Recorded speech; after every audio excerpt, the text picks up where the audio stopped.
Hello friends, आज हम लोग लाइव प्रोसेस का फिर से क्वेश्चन आंसर सॉल्व करने वाले हैं, यानी जैव प्रक्रम का क्या करने वाले हैं, प्रश्न उत्तर करने वाले हैं, जिसे कि अभी तक करते आ रहे हैं। तो चलिए देखते हैं कि सबसे पहले आज हम लोग को कौन सा क्वेश्चन देखना है और उनका उत्तर ढूंढना है कि उनका उत्तर क्या होगा। तो देखिए, सबसे पहला क्वेश्चन है कि मनुष्य में ऑक्सीजन तथा कार्बन डाइऑक्साइड का परिवहन कैसे होता है।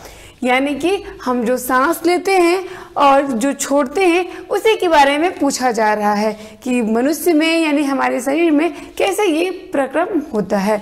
तो चलिए, इसका आंसर क्या है कि मनुष्यों में ऑक्सीजन तथा कार्बन डाइऑक्साइड के परिवहन को श्वसन कहते हैं। यानी कि जो हम लोग सांस लेते हैं और छोड़ते हैं इसी क्रिया को श्वसन कहते हैं। दूसरा बात कि यह प्रक्रिया फेफड़ों द्वारा संपन्न की जाती है। सांस लेते हैं हम लोग नासाद्वार से, लेकिन वो जाता कहाँ है, फेफड़ा में। सारा क्रियाकलाप कहाँ होगा, फेफड़ा में। फेफड़ों में श्वास से पहुंची हुई वायु में से हीमोग्लोबिन ऑक्सीजन को ग्रहण करके शरीर के सभी कोशिकाओं तक पहुंचा देता है। इसी तरह कार्बन डाइऑक्साइड हमारे शरीर में ग्लूकोज विखंडन के समय बनता है। यही कार्बन डाइऑक्साइड रक्त के संपर्क में आने पर उसके प्लाज्मा में घुल जाता है। रक्त में प्लाज्मा होता है, उसमें घुल जाता है और रक्त परिवहन के दौरान फेफड़ों तक पहुंचता है। फेफड़ों द्वारा कार्बन डाइऑक्साइड शरीर से बाहर चला जाता है। ये तो आपका आंसर रहा। कितना % समझे आप? चलिए आपको अब समझाते हैं। देखिए, ये एक रफ फिगर है, आप कैसे सांस लेते हैं उस क्रिया को दर्शाने के लिए। तो देखिए, पहले तो जान रहे हैं ये नासाद्वार है, इसके द्वारा ही सांस जो होता है अंदर जाता है। तो हम वहां से लेते हैं। इसके बाद ऐसे ये वाला जो ऐसे दिख रहा है कार्टिलेज कहते हैं, यानी कि ये चलिए उपास्थि वलय है, उपास्थि वलय, क्योंकि ये वलयाकार होता है, ऐसे ऐसे है, कार्टिलेज है। इसका क्या कार्य है पता है, और ये क्या करता है, उसको फैला के रखता है स्किन को। तो इसी वजह से क्या करता है, इसको फैला के, अगर ये नहीं रहेगा तो ये सट जाएगा। सांस ले लिए छोड़ ही नहीं सकते हैं, ये सब समस्या हो सकती है, इसलिए कार्टिलेज होता है। ये क्या हो गया, श्वास नली हो गया, इसको ट्रेकिया बोलते हैं। ये श्वसनी हो गया, और ये जो दिख रहा है ये श्वसनिका, और लास्ट में ये जो दिख रहा है इसको कुपिका बोला जाता है। ये गुब्बारे जैसी संरचना होती है, और जैसे कि आप गुब्बारा में हवा भरते हैं ना, सेम इसमें भी हवा भरता है, और जैसे ये हवा इसमें आता है तो ये फूल जाता है। तो चलिए, इस चीज को जो आप पढ़े कि ऑक्सीजन और कार्बन डाइऑक्साइड का परिवहन कैसे होता है, ये तो आपका क्वेश्चन आंसर हो गया जो कि आपको चाहिए था, लेकिन समझना भी तो है। तो चलिए इसको समझ लीजिए अच्छे से।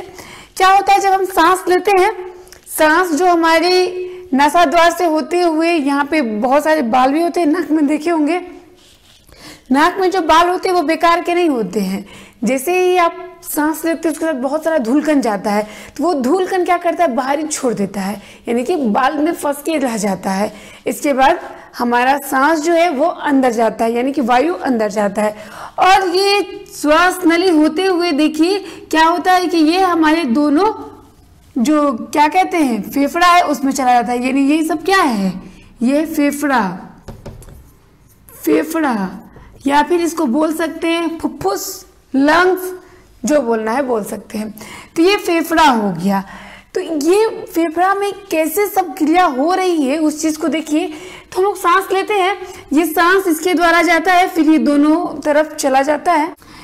सांस जाने के बाद क्या हो रहा है यहाँ पे कि हमारे फेफड़ा में क्या होता है कि ये श्वास नली के द्वारा इसमें ऑक्सीजन जाता है, और जैसे ही उसमें जाता है तो यहाँ पे गुब्बारा जो है, जैसे कि ये सब संरचना कैसी है, लास्ट में एकदम ऐसा है, जैसे इसमें हवा भरता है तो ये फूल जाता है, और जैसे ये फूलता है और यहीं पे बहुत सारी ब्लड वेसल्स होती है, और क्या करता है, जो ब्लड में हीमोग्लोबिन होता है वही ऑक्सीजन को ले लेता है, और ऑक्सीजन को लेने के बाद पूरे शरीर को देता है ब्लड वेसल्स के थ्रू। क्योंकि हमारा सारा कार्य किसके द्वारा हो रहा है, ब्लड वेसल्स के द्वारा ही हो रहा है।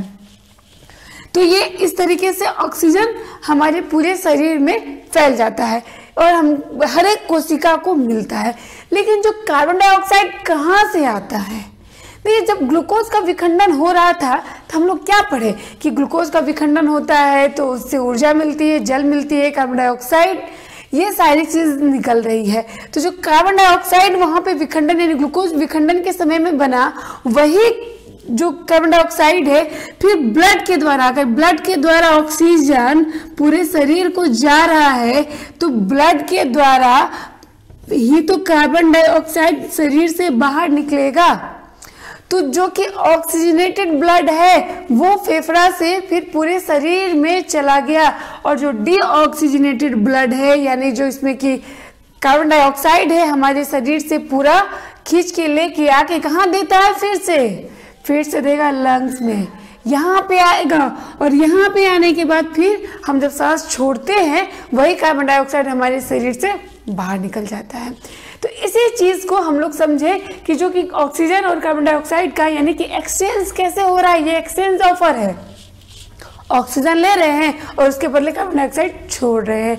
तो यही एक्सचेंज ऑफर कैसे काम करता है उसी चीज को हम लोग समझ गए। अब देखते हैं कि दूसरा क्वेश्चन क्या है।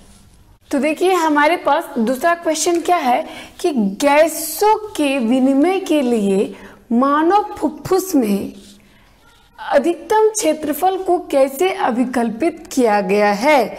जैसे आपके पाचन से रिलेटेड एक क्वेश्चन था कि छोटी आंत में कैसे अभिकल्पित किया गया है जो कि पाचन हो जाए, उसके लिए हमारे पूरे शरीर को कैसे मिलता है, ये एक ऐसा क्वेश्चन था। वैसा ही आपका ये क्वेश्चन है जो कि ऑक्सीजन से यानी कि आपकी सांस लेने से रिलेटेड है। तो इसको देख के आपको घबराने की जरा भी आवश्यकता नहीं है। तो चलिए हम इस चीज को समझते हैं और अपनी भाषा में इसका उत्तर देते हैं।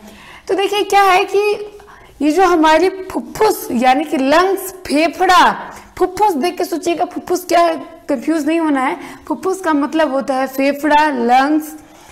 तो देखिए हमारी श्वसन नली जो है, पहले सबसे पहले हम लोग नासाद्वार होता है, यहाँ से आ गया, ये सब हो गया क्या, श्वसन नली है, ठीक है। श्वास नली इसको बोलेंगे, श्वास नली, ठीक है। और ये जो ऐसे ऐसे कार्टिलेज है इसको क्या बोलते हैं, उपास्थि वलय। तो पूछा जा रहा है कि गैसों के विनिमय के लिए यानी कि गैसों की जो आदान प्रदान हो रही है उसके लिए हमारे फुफ्फुस में यानी इस जगह पे अधिकतम क्षेत्रफल को कैसे अभिकल्पित किया गया है, कैसे बनाया गया है, वही पूछा जा रहा है। तो जानते हैं ये जो लास्ट में कुपिका दिख रहा है, इसी को तो कुपिका कह रहे हैं ना, ये लास्ट में जो दिख रहा है एकदम साफ साफ, इसी को कुपिका कहा गया है। अगर इसके सतही क्षेत्रफल को बढ़ा दिया जाए ना तो ये 80 वर्ग मीटर हो जाएगा, वर्ग मीटर। यानी कि कितना है, अगर जैसे कि आप बड़ा वाला बलून लेते हैं तो उसको फूंकते हैं तो कितना बड़ा बलून बन जाता है, लेकिन रहता है देखने में इतने छोटा। तो वही स्थिति इसका है, उसमें जब हवा नहीं भरा हुआ है तो ये सिकुड़ा रहता है, जैसे हम सांस लेते हैं बस ये बलून के जैसा फूल जाता है। यानी यहाँ पे बहुत ही विस्तृत क्षेत्र बनाया गया है। तो इसी को फैला दिया जाता है तो ऑक्सीजन का विनिमय यानी कि आदान प्रदान आराम से हो जाता है। तो देखिए इस चीज को लिखना है अपने लैंग्वेज में, तो कैसे लिखिएगा। तो देखिए बोलेंगे कि फुफ्फुस के अंदर श्वास नली यानी कि श्वास नली है, श्वास नली से जो ऑक्सीजन हम लेते हैं यानी कि जो सांस लेते हैं, वायु लेते हैं, उसके बाद क्या हो रहा है कि हम जो सांस ले रहे हैं वो बहुत ही पतली नली में जाती है। यानी कि ये क्या है, श्वसनी जो है पतली नली है, और वहां से ऑक्सीजन कुपिका तक पहुंचता है। यानी वायु कहाँ तक पहुंच रहा है, कुपिका तक पहुंच रहा है। और कुपिका के पास इतना सतही क्षेत्रफल होता है जो कि जैसे ही वो सांस लेते हैं हम लोग, हवा आता है, वायु आता है, ये फैल जाता है। और फैल जाने के बाद क्या होता है कि हम उस चीज को यानी कि सांस को ले पाते हैं, ऑक्सीजन को फिर हीमोग्लोबिन लेके चला जाता है, और यहाँ पर जो कार्बन डाइऑक्साइड आता है वो कार्बन डाइऑक्साइड को हम लोग छोड़ देते हैं। और इसमें डायफ्राम का बहुत ही महत्वपूर्ण योगदान है, क्योंकि जो हम लोग सांस लेते हैं उसको छोड़ने में, जब सांस लेते हैं तो डायफ्राम क्या होता है, चपटा हो जाता है, और जब छोड़ते हैं तो ये ऊपर धकेलता है। इसके बाद हम लोग सांस को छोड़ देते हैं, यानी कि कार्बन डाइऑक्साइड को छोड़ देते हैं। तो ये चीज समझ गए। दो बात बहुत ही महत्वपूर्ण था। सबसे पहली बात कि आप सोचते होंगे कि जो हम सांस लेते हैं तो ऑक्सीजन लेते हैं, कार्बन डाइऑक्साइड कहाँ से आता है। तो कार्बन डाइऑक्साइड जब हम ग्लूकोज का विखंडन होता है, जो हमारा भोजन होता है, जब उसका पाचन होता है कोशिका में, तो कार्बन डाइऑक्साइड निकलता है। वही कार्बन डाइऑक्साइड पूरा शरीर से यानी पूरा कोशिका से ब्लड वेसल्स में आता है, ब्लड वेसल से ब्लड के साथ यहाँ पे आता है यानी कुपिका में आता है, और कुपिका से जिस तरह से हम लोग सांस लेते हैं, जिस रास्ते से सांस हमारे नाक के द्वारा फेफड़ा तक पहुंचता है, उसी प्रकार फेफड़ा से कार्बन डाइऑक्साइड नाक से बाहर निकल जाता है। तो ये चीज आप समझ गए होंगे कि कैसे इसको, अगर आप कहेंगे लिखना है तो चलिए हम लिख देते हैं। लंग्स में छोटी छोटी नलिकाओं के रूप में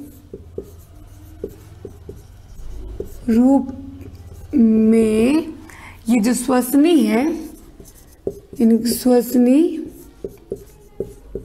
विभाजित हो जाती है, और ये श्वसनिका कहलाती है। ठीक, श्वसनिका के अंत में, ठीक है, यानी कि श्वसनिका के अंतिम छोर पर गुब्बारे जैसी संरचना होती है, जिसे कुपिका कहते हैं।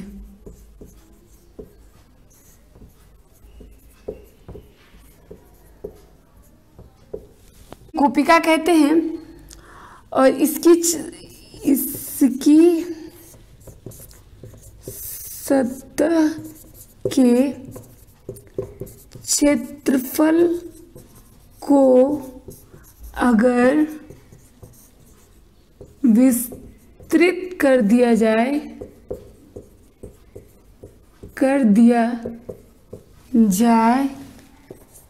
तो यह 80 वर्ग मीटर तक फैल सकती है।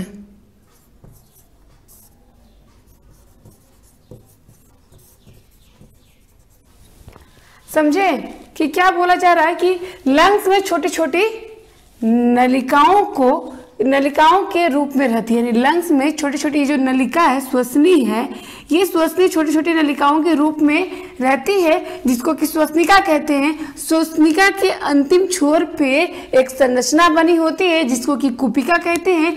इसी कुपिका के अगर सतही क्षेत्रफल को बढ़ा दिया जाए तो ये 80 वर्ग मीटर तक फैल सकती है, और इसी को अभिकल्पित किया गया है कि मानव की फुफ्फुस में अधिकतम क्षेत्रफल कैसे बढ़ाया जाएगा। तो ये जब ऑक्सीजन आता है तो ये इतना फैल सकता है 80 वर्ग मीटर तक, तो हमें उतना तो फैलाना नहीं है। तो ये क्या होता है, गुब्बारा के जैसा बड़ा बड़ा सा फूल जाता है, और ये सतही क्षेत्रफल को बढ़ा देता है, जिसकी वजह से क्या होता है कि गैसों का विनिमय आराम से हो जाता है।